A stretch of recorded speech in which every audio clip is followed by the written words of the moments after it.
type users. So we've got some heavy rain that's going to be moving into the area beginning tomorrow afternoon. Some light showers that we'll be moving through before that, but picking up as the sun sets, and dropping around a ½ inch to an inch of rain for most locations. So let's go ahead and turn you around. That's what I've got my eye on. First off is this rain that's going to be moving through. You can see tomorrow around 8 p.m. heavy rain around the area, but clearing out. And then the higher elevations along the Tennessee border will switch over to some snow showers. Can't rule out a few flurries around Asheville, but not really super optimistic about that. A little more optimistic about seeing this southerly flow that develops right here. And it's kind of like a mesoscale low that develops right here. It's pretty interesting. And I don't really have a ton to compare it to. Short range models are just getting a hold of it, and this is the most recent GFS. I'll show you the NAM 3KM as well. It's not really in their range, but you can see got those showers that develop and move over across Tennessee and into North Carolina. Really interesting. Just a tough forecast because we're just now seeing the models kind of get a hold of it. But let me show you what I'm talking about with this mesoscale low. So you can see this is the GFS. This is that low pressure that moves through that creates that heavy rain. And if we had a stronger cold air source up here, we'd be talking a little bit more about the potential for snowfall. But just don't see that there. It does get really strong and pulls in that cold air.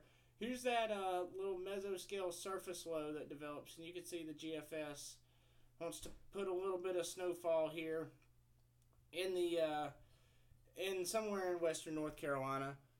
Could be a little bit of lee side development, and that favors the foothills a little more than the mountains. So just know I'm just watching this area, and we'll see. Not thinking this will be too impactful of an event, but it is going to get really cold in the Wednesday, Tuesday night into Wednesday, and then Wednesday night. At some point in time, you'll see the temperatures in the teens, I believe, at your location.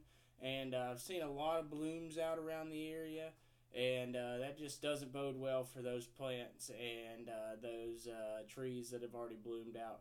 So let's hope that these temperatures don't come to fruition, but they do look to be in store for us per most weather models over the course of the next 2 to 3 days. So we're watching for that. But back to what the most recent. Let me pull up the NAM as well, and we'll show you. This is the longer range NAM.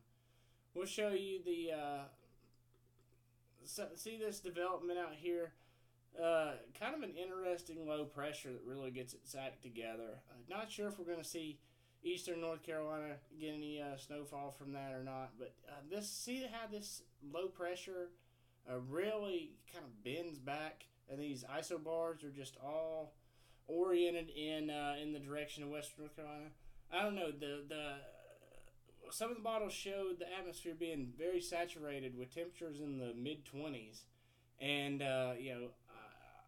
the roadways haven't really been that cold, but there could be some like freezing fog around the area, and I just think it's going to be a kind of a nasty day going into Tuesday. But join me. We'll do another live update probably sometime Monday morning or so, and we'll let you know what's going on. But thank you for joining me. Going to hop over on Facebook and do a little live update there as well. But we'll see you there. Thanks. Bye.